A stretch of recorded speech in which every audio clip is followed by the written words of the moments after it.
السلام عليكم ورحمة الله وبركاته.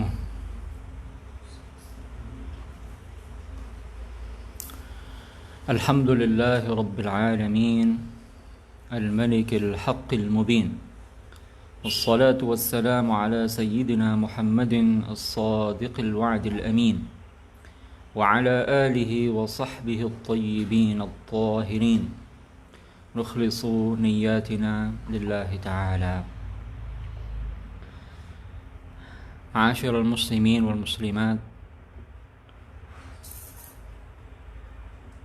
rekan-rekan yang mengikuti kajian online Yayasan Syahamat, pada hari ini, hari Rabu, kita bertemu kembali pada kajian kitab Nurut Tuja min Aqidati A'immatil Huda. Pada pertemuan yang lalu, kita tengah membahas firman Allah Subhanahu wa ta'ala, laisa kamitslihi syai', bahwa Allah Subhanahu wa ta'ala tidak menyerupai sesuatu pun di antara makhluknya, dan tidak ada satupun makhluk yang menyerupainya, baik dari satu segi, dari satu sisi keserupaan maupun semua sisi keserupaan.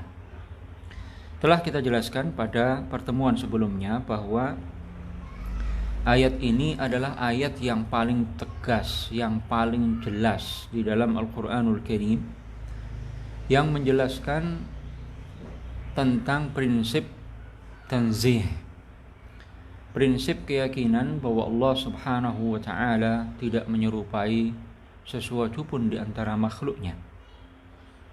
Ayat ini ayat yang paling tegas, paling jelas membahas prinsip keyakinan ini. Tidak berarti bahwa ayat yang menjelaskan tentang keyakinan bahwa Allah Ta'ala tidak menyerupai semua makhluknya ini hanya ayat ini di dalam Al-Quran, tidak. Sekian banyak ayat-ayat suci Al-Quran menjelaskan tentang prinsip tanzih, prinsip keyakinan bahwa Allah Subhanahu wa ta'ala tidak menyerupai sesuatu pun di antara makhluknya. Tapi di antara sekian banyak ayat yang membahas, yang menjelaskan tentang prinsip keyakinan ini, maka ayat laisa kamitslihi syai' adalah ayat yang paling tegas, yang paling jelas, menunjukkan kepada prinsip tanzih, salah satu prinsip keyakinan tentang Allah Subhanahu wa ta'ala yang sangat penting, sangat inti dalam keyakinan kita tentang Allah Subhanahu wa ta'ala. Para ulama menegaskan bahwa makna ayat laisa kamitslihi syai' ini adalah at-tanzihul kulli, penyucian secara total, menyucikan Allah secara totalitas, bahwa Allah tidak menyerupai semua makhluknya. Allah Ta'ala tidak menyerupai satu pun di antara makhluknya. Allah Ta'ala tidak menyerupai semua makhluknya, baik dari satu sisi keserupaan atau beberapa sisi keserupaan atau bahkan semua sisi keserupaan. Jika makhluk dengan makhluk selalu ada sisi-sisi keserupaan, maka antara Allah dengan makhluknya tidak ada sisi keserupaan sama sekali. Ini yang dimaksud dengan at-tanzihul kulliyyu, penyucian secara total terhadap Allah Subhanahu wa ta'ala, penegasan bahwa Allah tidak menyerupai makhluknya secara keseluruhan. Ketidakserupaan Allah dengan makhluknya itu juga secara total, dalam semua sisi, dalam semua segi. Kemarin juga kita telah jelaskan bahwa at-tanzihul kulli ini dipahami dari ayat tersebut melalui Pertama, kemarin kita jelaskan bahwa penggalan ayat ini diawali dengan laisa yang bermakna adatu nafyin, kata atau piranti yang maknanya nafyu, menafikan, menegasikan. Kemudian ada syai', ism nakirah, asy-syai' al-mawjud. Jadi Allah Ta'ala tidak menyerupai segala sesuatu yang ada. Allah Ta'ala tidak menyerupai segala sesuatu yang masuk ke dalam keberadaan. Kemudian kaf yang ada pada kalimat kamitslihi, ya, ini kaf maknanya li ta'kidin nafyi, untuk menguatkan penafian yang ada pada ayat ini. Ya, jadi karena kata syai' adanya dalam jumlah manfiyah, dalam kalimat yang didahului dengan kata yang bermakna nafi, ya, para ulama menegaskan idza ja'atin nakiratu fi siyaqin nafyi fahiya lisyumul. Jika ada ism nakirah dalam konteks jumlah manfiyah, kalimat yang dinafikan, maka maknanya adalah asyumul, mencakup, menyeluruh. Jadi Allah Ta'ala tidak menyerupai segala sesuatu yang ada secara keseluruhan.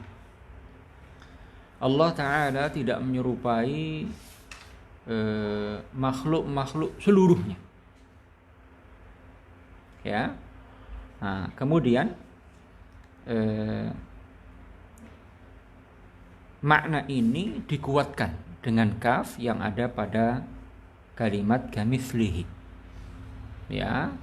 Jadi kalau dijabarkan, maka makna ayat ini atau makna at-tanzihul kulli yang dipahami dari makna yang dipahami dari ayat ini, bahwa Allah Ta'ala la yushbihu jami' atau kullama dakhala fil wujud la min wajhin wahidin wala min jami'il wujuh, bahwa Allah Ta'ala tidak menyerupai semua yang ada, semua yang masuk ke dalam keberadaan, semua makhluk, baik dari satu segi keserupaan maupun beberapa segi keserupaan maupun segala sisi keserupaan.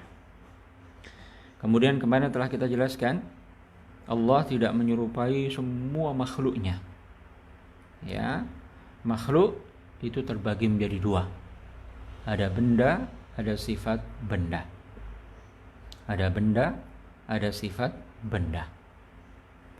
Benda dalam hal ini baik benda yang bisa dipegang dengan tangan, seperti manusia, pepohonan, bebatuan, tumbuh-tumbuhan, dan semacamnya, maupun benda yang tidak bisa dipegang dengan tangan, seperti cahaya, kegelapan, roh, angin, dan semacamnya. Jadi Allah Subhanahu wa Ta'ala tidak menyerupai benda yang bisa dipegang dengan tangan maupun yang tidak bisa dipegang dengan tangan. Dan Allah Subhanahu wa Ta'ala tidak menyerupai sifat-sifat benda, tidak boleh disifati dengan sifat-sifat benda. Nah, dengan ini menjadi jelas bagi kita bahwa benda yang dimaksud, ya, bukan yang maknanya benda padat. Allah tidak menyerupai benda, bukan maksudnya Allah tidak menyerupai benda-benda padat saja, tidak. Jadi benda di situ yang dimaksud bukan benda padat, bukan. Tapi benda yang dimaksud adalah setiap sesuatu yang memiliki ukuran, baik yang bisa dipegang dengan tangan maupun yang tidak bisa dipegang dengan tangan. Kemudian Allah Subhanahu wa Ta'ala tidak boleh disifati dengan satupun di antara sifat-sifat benda, satupun di antara sifat-sifat makhluk, seperti bergerak, diam, tidak bergerak, berubah, berpindah dari satu keadaan ke keadaan yang lain, duduk, bersemayam, turun dari atas ke bawah, naik dari bawah ke atas, memiliki bentuk, rupa, warna, gambar, dan semua sifat-sifat makhluk lainnya. Ini yang dimaksud dengan at-tanzihul kulli, bahwa Allah Ta'ala tidak menyerupai semua makhluknya. Kemarin telah kita singgung, untuk memudahkan pemahaman bagi kebanyakan orang, maka para ulama menjelaskan syai', ya, al-mawjudat, al-makhluqat, al-alam, segala sesuatu selain Allah dibagi menjadi dua, ada jawahir wa arad, atau ahjamun wa sifatu ahjam, ya, atau ajramun wa arad. Semuanya itu istilah-istilah yang maknanya sama, bahwa alam terbagi menjadi dua, benda dan sifat-sifat benda, dan Allah Subhanahu wa ta'ala tidak menyerupai seluruh alam, artinya tidak menyerupai benda.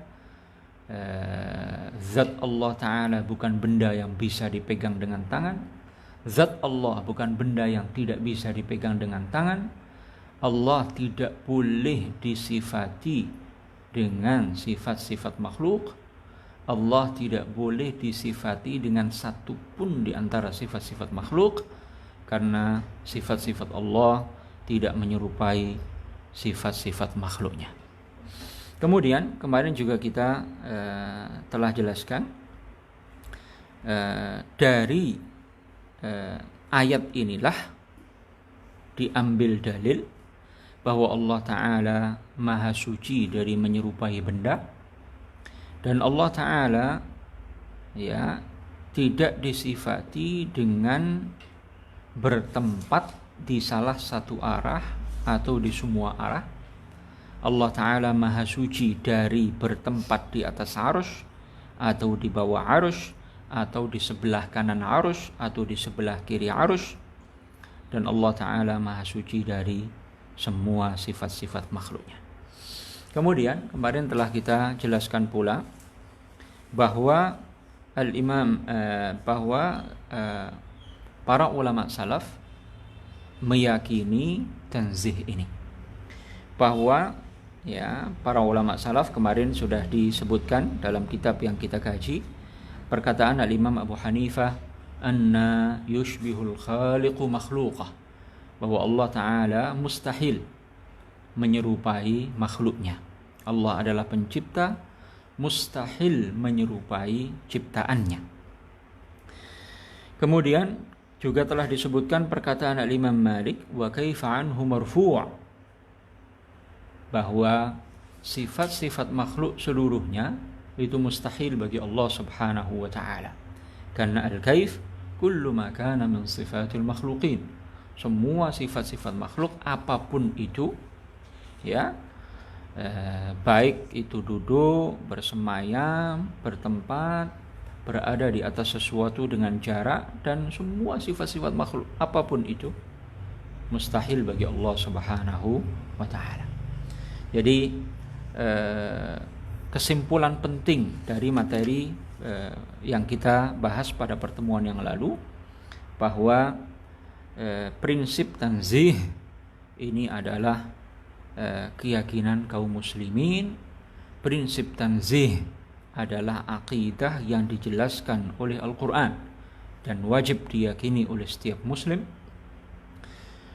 Kemudian salah satu dalil Al-Quran yang menunjukkan prinsip tanzih, prinsip keyakinan bahwa Allah tidak menyerupai semua makhluknya, ya, itu adalah salah satunya laisa kamitslihi syai', surat Asy-Syura ayat 11.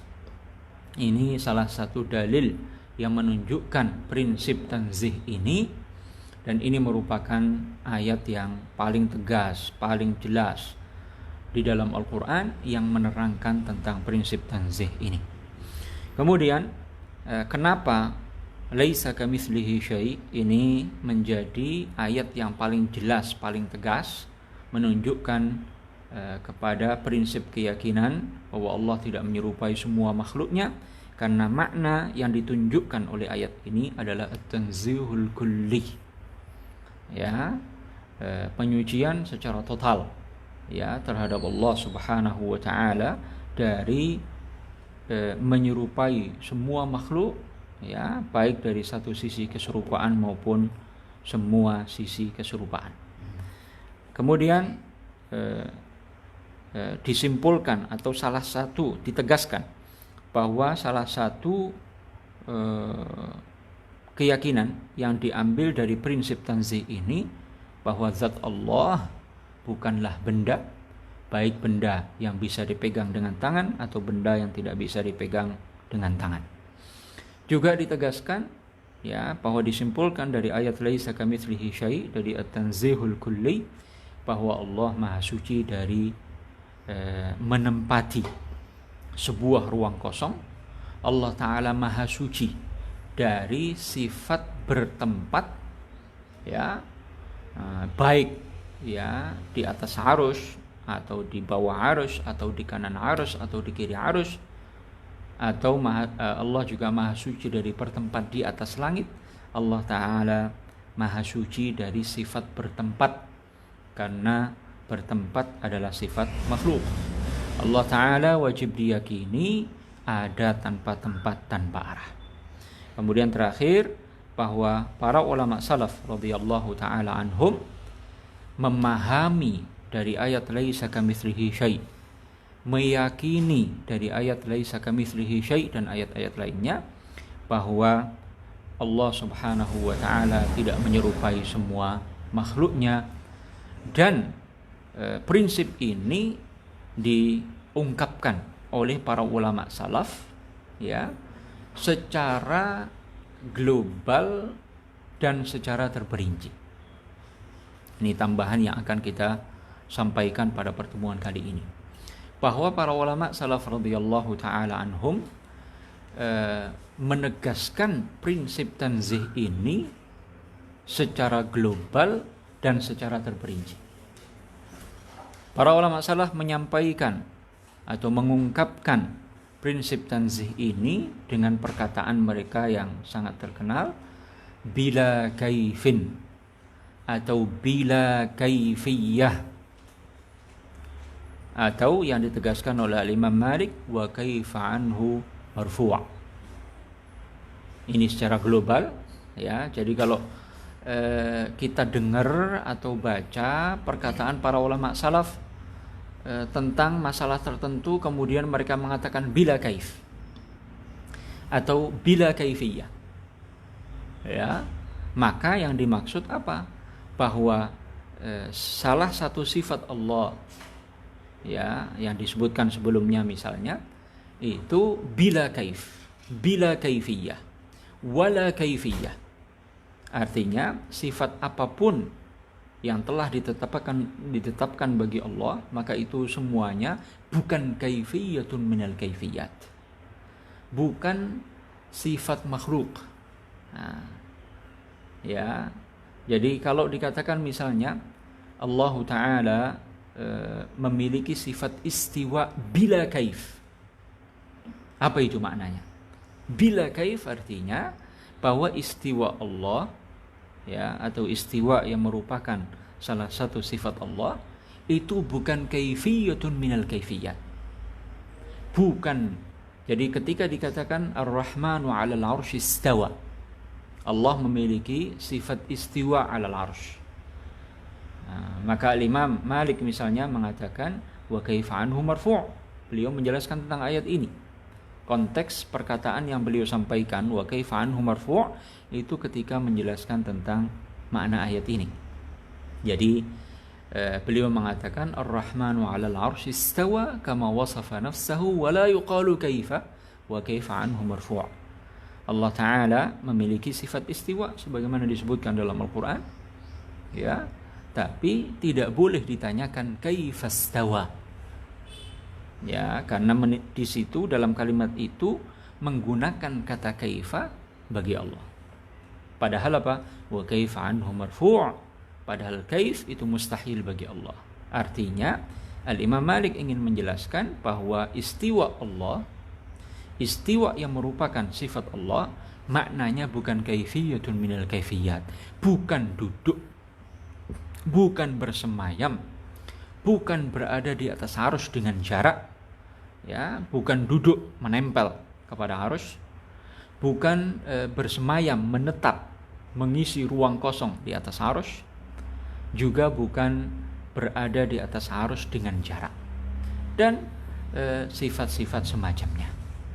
Nah, ini makna ya ketika para ulama salaf mengatakan bila kaif atau wala kaif atau bila kaifiyah. Nah, jadi ini penting untuk dipahami karena sebagian orang mendengar, membaca ya kata bila kaifiyah, wala kaif, tapi tidak memahami maknanya.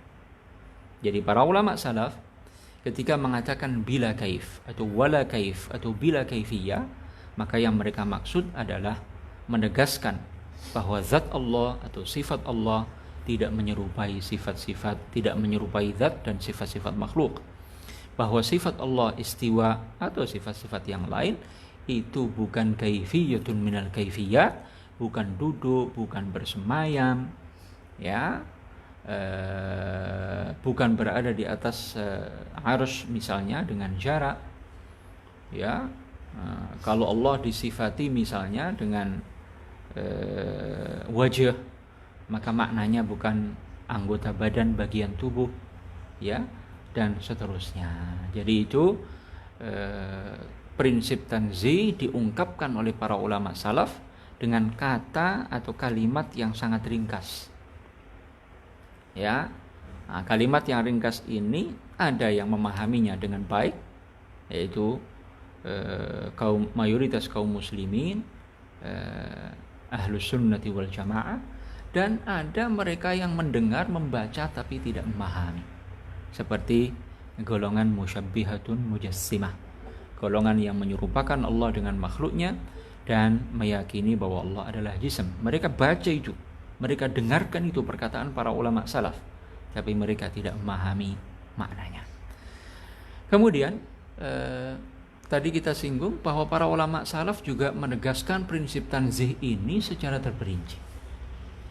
Jadi sekarang akan kita sebutkan, ya, akan kita tunjukkan bahwa para ulama salaf radhiyallahu taala anhum dan ulama khalaf, para ulama ahlus sunnati wal jamaah menegaskan prinsip tanzih ini, meyakini prinsip tanzih ini baik secara global maupun terperinci.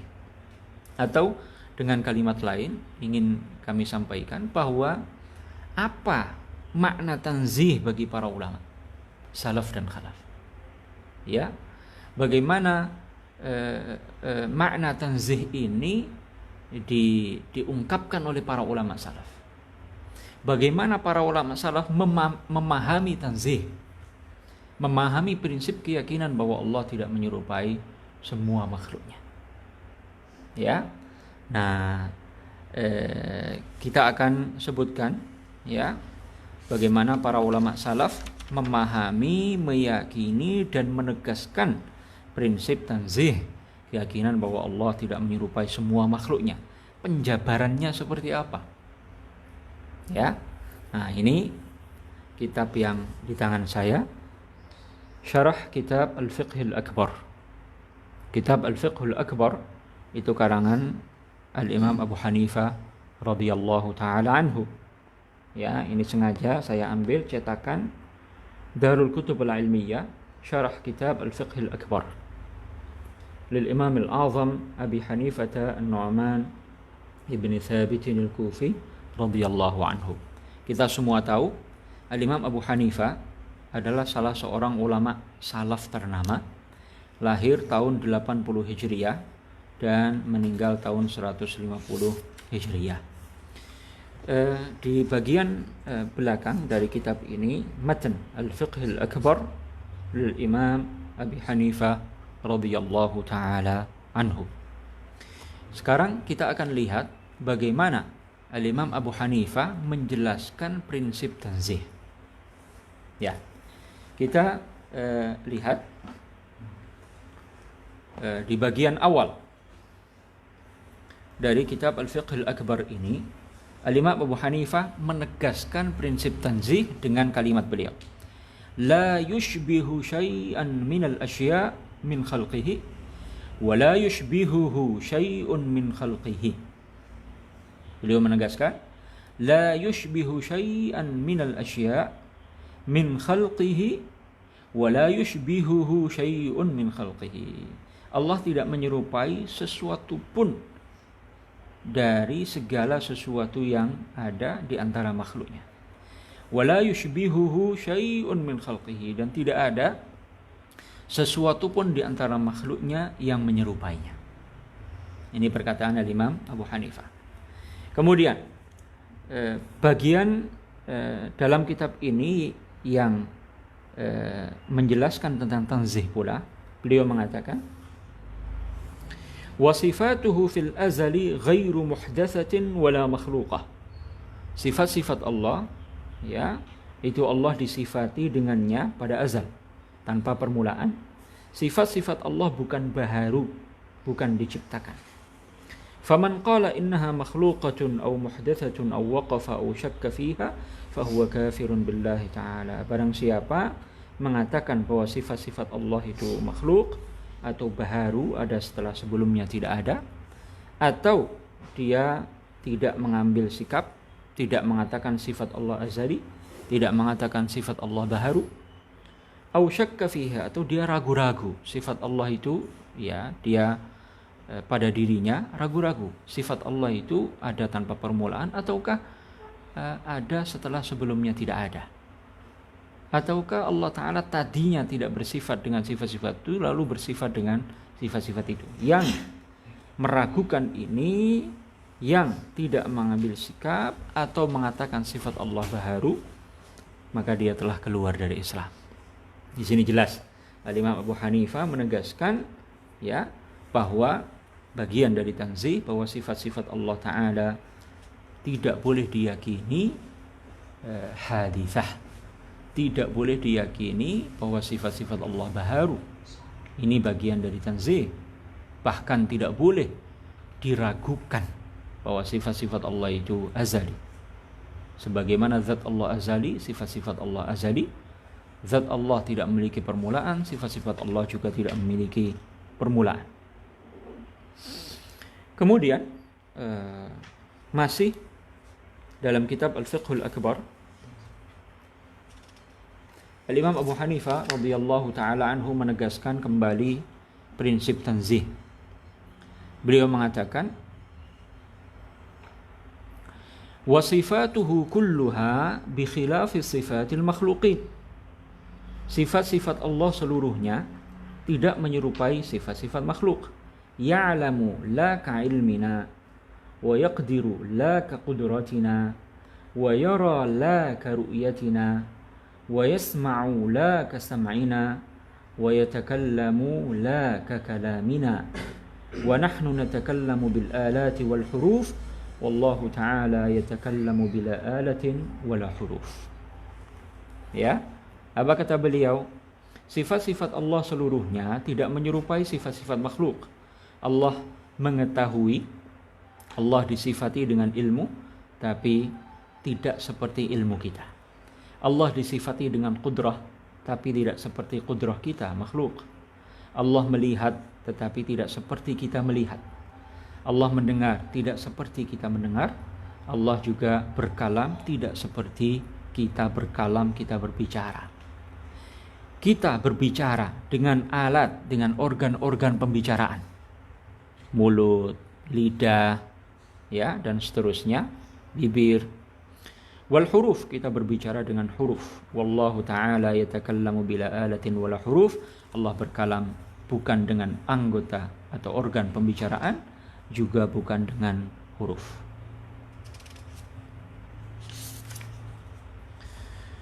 Kemudian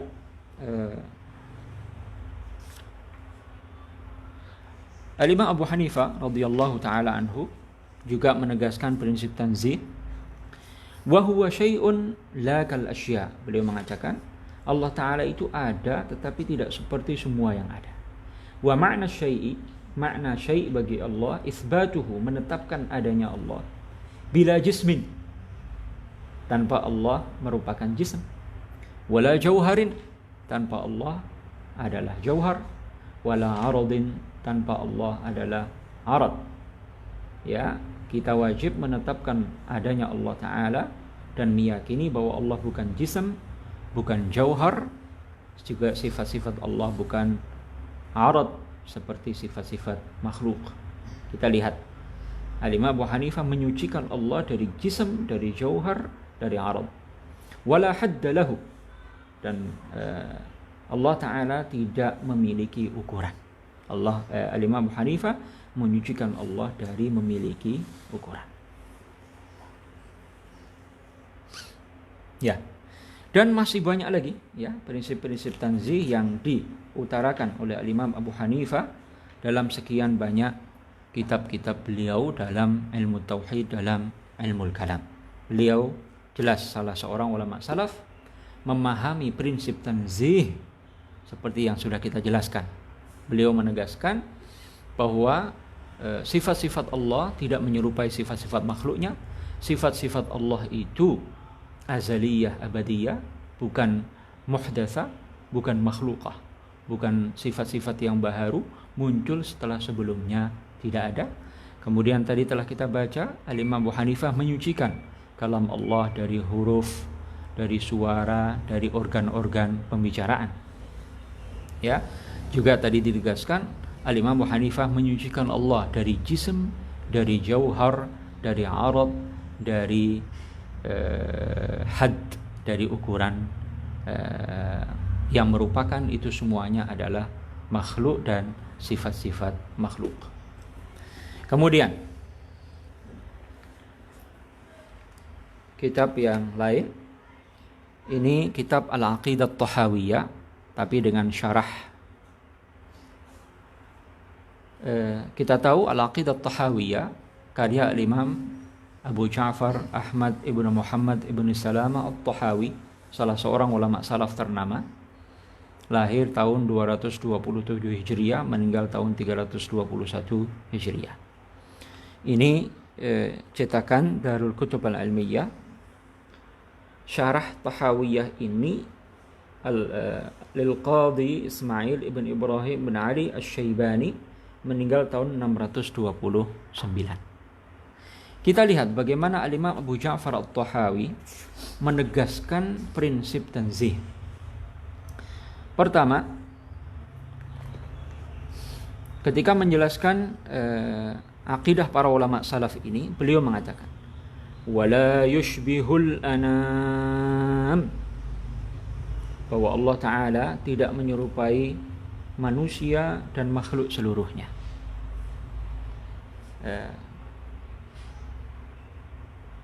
Asy-Syaibani yang menjelaskan Al-Aqidah At-Tahawiyah ini, beliau mengatakan qala ahlul haqqi al-bari la yushbihuhu syai'un min khalqihi li'anna jami'al 'alami jawahiru wa ajsamun wa aradun wallahu ta'ala munazzahun 'an jami'i dzalik.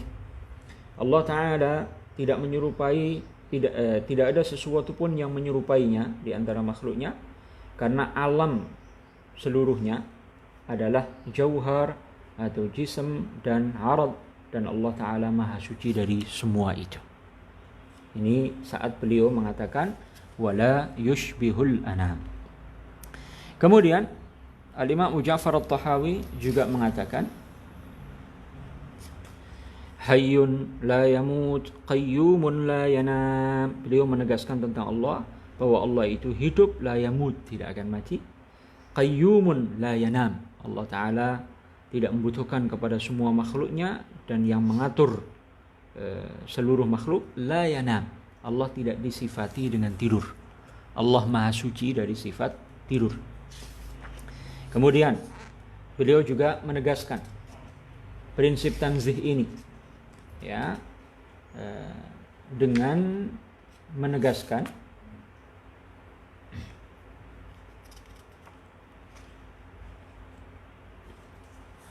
وَمَنْ وَصَفَ اللَّهَ تَعَالَى بِمَعْنًا مِنْ مَعَانِ الْبَشَرِ فَقَدْ كَفَرَ. Barang siapa menyifati Allah dengan salah satu sifat makhluk, sifat manusia, maka dia telah keluar dari Islam.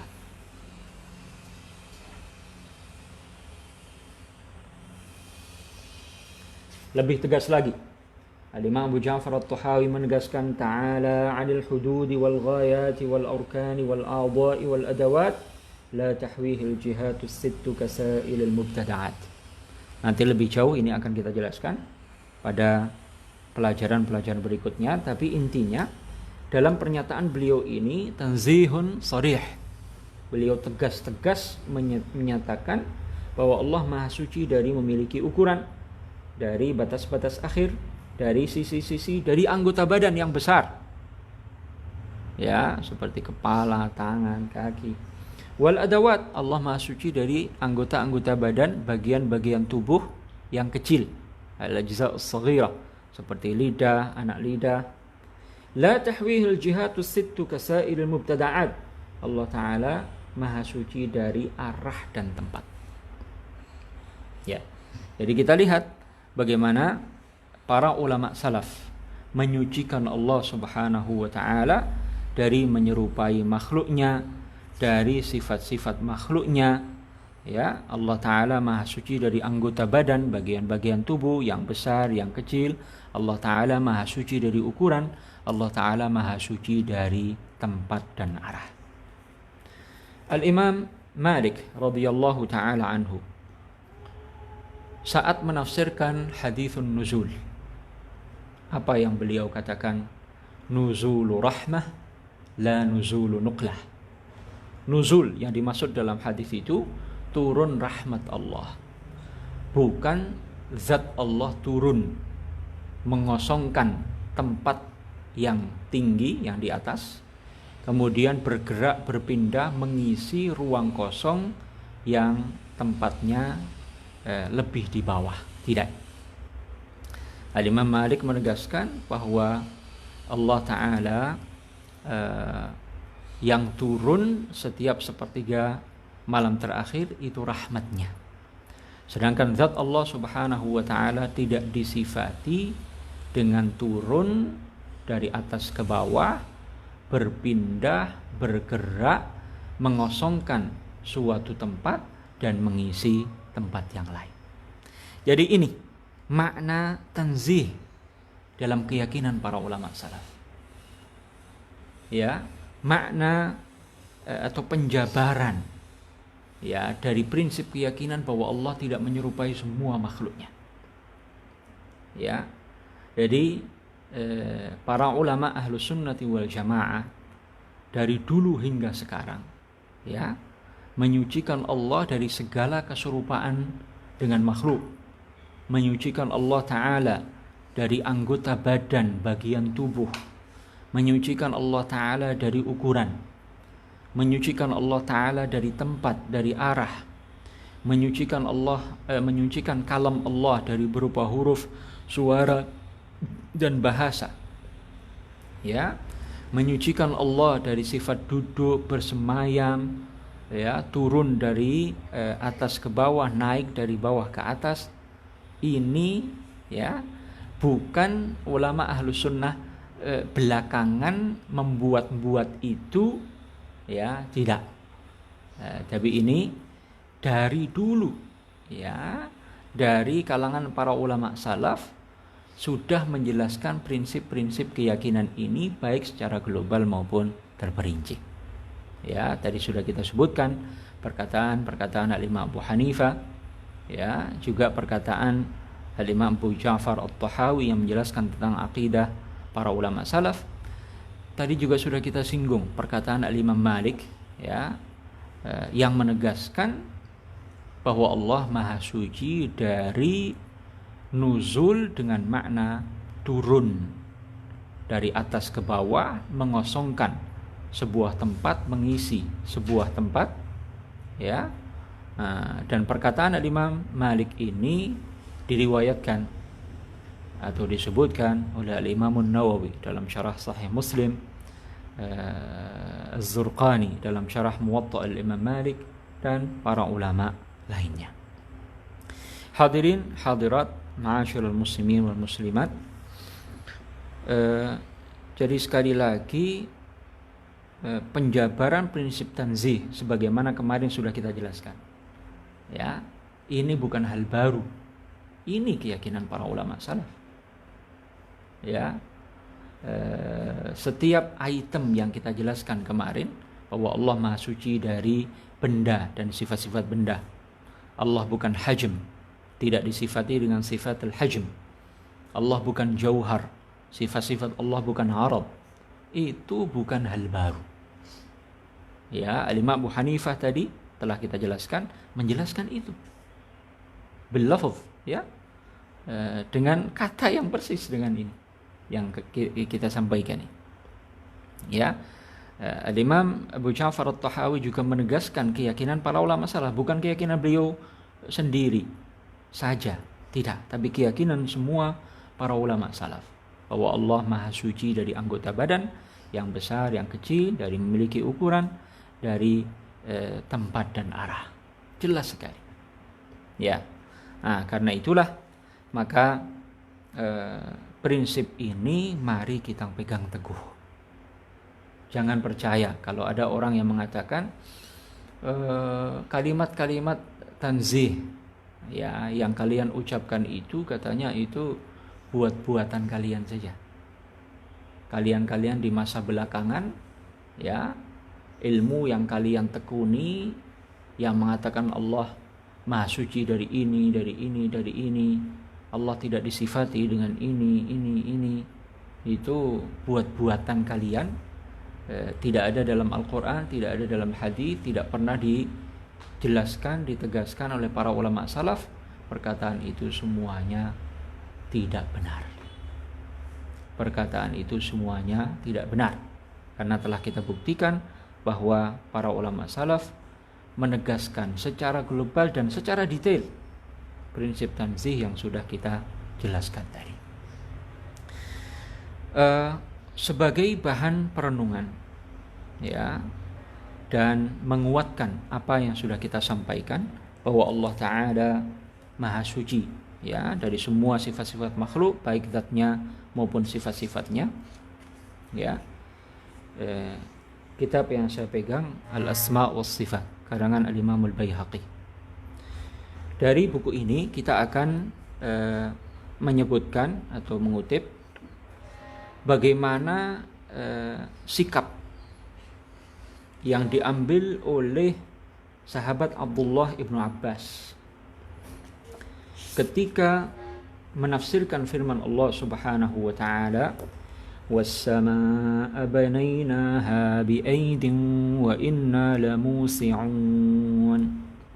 Apa kata Ibnu Abbas? "Was-samaa'a banainaha bi'aidin," yani biquwwah. "Was-samaa'a banainaha bi'aidin," yani biquwwah. Ya, 3 riwayat disebutkan dan seterusnya bahwa sahabat Abdullah ibnu Abbas, ya, banyak riwayat, ya, menegaskan was-samaa'a banainaha bi'aidin, bahwa Allah Ta'ala menciptakan langit bi'aidin. Apa kata Ibnu Abbas? Biquwwah, biqudrah. Allah Ta'ala menciptakan langit seluruhnya dengan kudrahnya, dengan kekuasaannya. Coba kita renungkan, kenapa Ibnu Abbas menafsirkan bi'aidin biquwwah? Kenapa Ibnu Abbas tidak membiarkan orang memahami sendiri bi'aidin, sehingga orang memahami atau sebagian orang memahami bahwa Allah Ta'ala disifati dengan memiliki tangan-tangan yang banyak, anggota badan bagian tubuh. Ya, kenapa beliau menafsirkan bi'aidin biquwwah? Allah menciptakan langit dengan kekuatannya, dengan kudrahnya. Karena beliau tahu, beliau meyakini bahwa Allah tidak boleh disifati dengan anggota badan. Karena beliau tahu, beliau meyakini bahwa Allah tidak boleh disifati dengan anggota badan. Ya, yad atau aid bagi Allah bukan maknanya tangan, anggota badan, bagian tubuh. Ya, tapi maknanya biquwwah, dengan kudrah, dengan kekuasaannya. Kenapa beliau sampai menafsirkan, ya, bahwa aid itu maknanya quwwah, kekuasaan Allah, kekuatan Allah? Karena beliau tahu dan meyakini aid, ya, ketika disandarkan kepada Allah maknanya bukan anggota badan, bukan bagian tubuh. Ya. Al-Imam Al-Bukhari radhiyallahu taala anhu. Ini kitab Sahihul Bukhari. Sahih Al-Bukhari. Kebetulan ini jilid 3, cetakannya kecil. Kitab Tafsir, bab tafsir suratul Qasas. Kata beliau, qala Al-Bukhari, kullu syai'in halikun illa wajhah illa mulkah. Wa yuqal illa ma urida bihi wajhullah. Kata Imam Al-Bukhari, kullu syai'in halikun illa wajhah. Segala sesuatu, ya, beliau menafsirkan ayat ini, segala sesuatu akan rusak illa wajhah. Apa makna illa wajhah? Kata Imam Al-Bukhari, illa mulkah, kecuali kekuasaan Allah. Wa yuqal, pendapat lain, illa ma urida bihi wajhullah, kecuali amal saleh yang dikehendaki dengannya ridha Allah Subhanahu wa taala, amal saleh yang dilakukan untuk mencari ridha Allah. Coba mari kita renungkan, kenapa Imam Al-Bukhari memaknai wajah Allah illa wajhah dengan kekuasaan Allah atau amal saleh yang digunakan untuk mencari ridha Allah. Untuk mencari ridha Allah. Ya, kenapa beliau tidak membiarkan orang memaknai ini semaunya, sehingga sebagian salah memaknai bahwa wajah di situ dimaknai dengan muka, anggota badan, bagian tubuh. Beliau menganggap penting untuk menjelaskan bahwa illa wajhah maknanya illa mulkah, wa yuqal illa ma urida bihi wajhullah.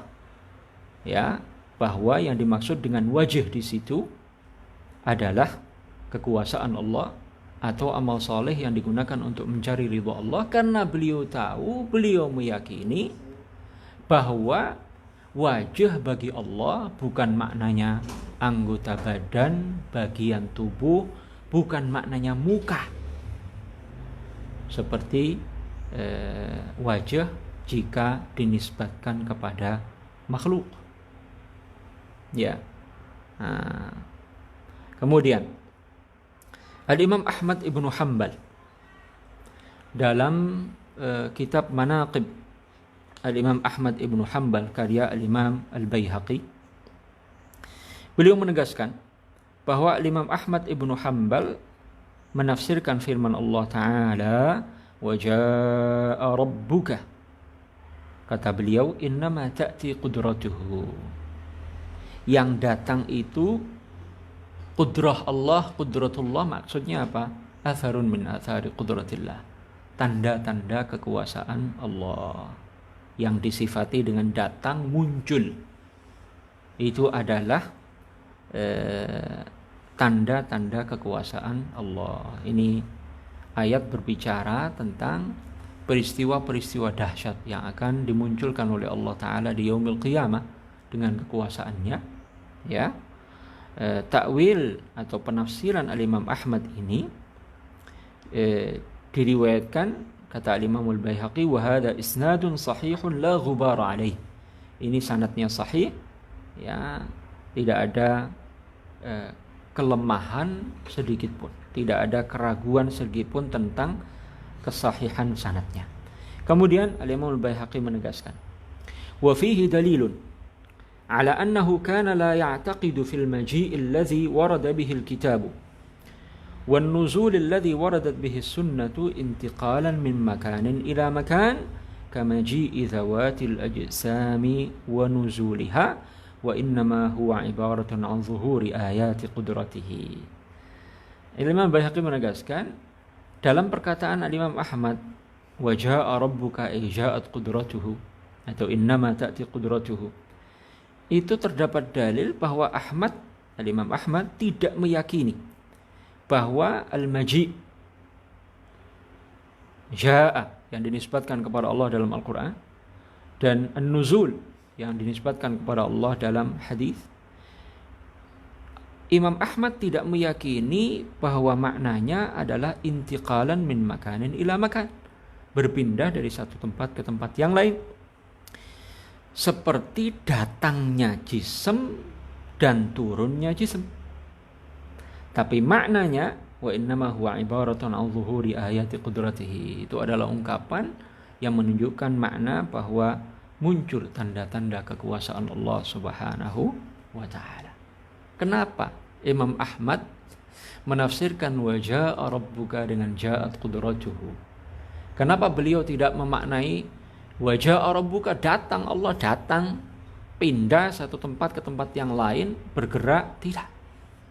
Kenapa beliau memaknai datang di situ maknanya datang atau muncul tanda-tanda kekuasaan Allah? Karena beliau tahu, beliau meyakini bahwa datang dengan makna berpindah dari satu tempat ke tempat yang lain, turun dengan makna bergerak, mengisi, mengosongkan suatu tempat, mengisi tempat yang lain, itu semuanya adalah sifat-sifat makhluk. Ya. Jadi dengan ini menjadi jelas bagi kita semuanya bahwa para ulama salaf radhiyallahu taala anhum, bagaimana mereka meyakini prinsip tanzih ini dan bagaimana mereka menjelaskan dalam perkataan-perkataan dalam kitab-kitab yang mereka karang atau yang diriwayatkan oleh para ulama, murid-muridnya, cucu muridnya, dan seterusnya hingga kepada Al-Imam Al-Baihaqi dan para ulama semacamnya. Jadi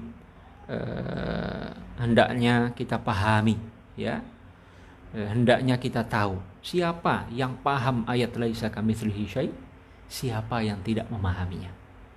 Siapa yang meyakini makna laisa kamitslihi syai', siapa yang tidak meyakininya. Uqul tafham, ada akal-akal yang memahami makna laisa kamitslihi syai', ada uqul la tafham. Ada orang-orang baca ayat ini, dengar ayat ini tapi tidak memahami kandungan maknanya. Ya, Allah Ta'ala yahdi man yasha wa yudhillu man yasha. Allah Ta'ala memberi hidayah kepada orang yang Allah kehendaki dan menyesatkan orang yang Allah kehendaki. Jadi prinsip tanzih, ya, penjabarannya di kalangan para ulama salaf jelas, tegas, ya, bahwa Allah tidak menyerupai makhluknya seluruhnya, baik pada zatnya maupun sifat-sifatnya. Inilah materi kita pada kesempatan kali ini. Mudah-mudahan bermanfaat, mudah-mudahan mengokohkan keyakinan kita dan meneguhkan akidah kita bahwa Allah Subhanahu wa taala laisa kamitslihi syai', bahwa Allah tidak menyerupai semua makhluknya baik pada zatnya maupun sifat-sifatnya. Kalau sudah begini, prinsip tanzih sudah menancap di hati kita, maka ketika kita mendengar atau membaca kalimat atau perkataan kok menyerupakan Allah dengan makhluknya, mengatakan zat Allah, ya, adalah manusia raksasa, ya, atau zat Allah adalah cahaya, ada orang yang mengatakan seperti itu, atau menyifati Allah dengan duduk, bersemayam, turun, naik, maka hati kita akan jijik terhadap keyakinan seperti itu. Hati kita akan menolak perkataan seperti itu.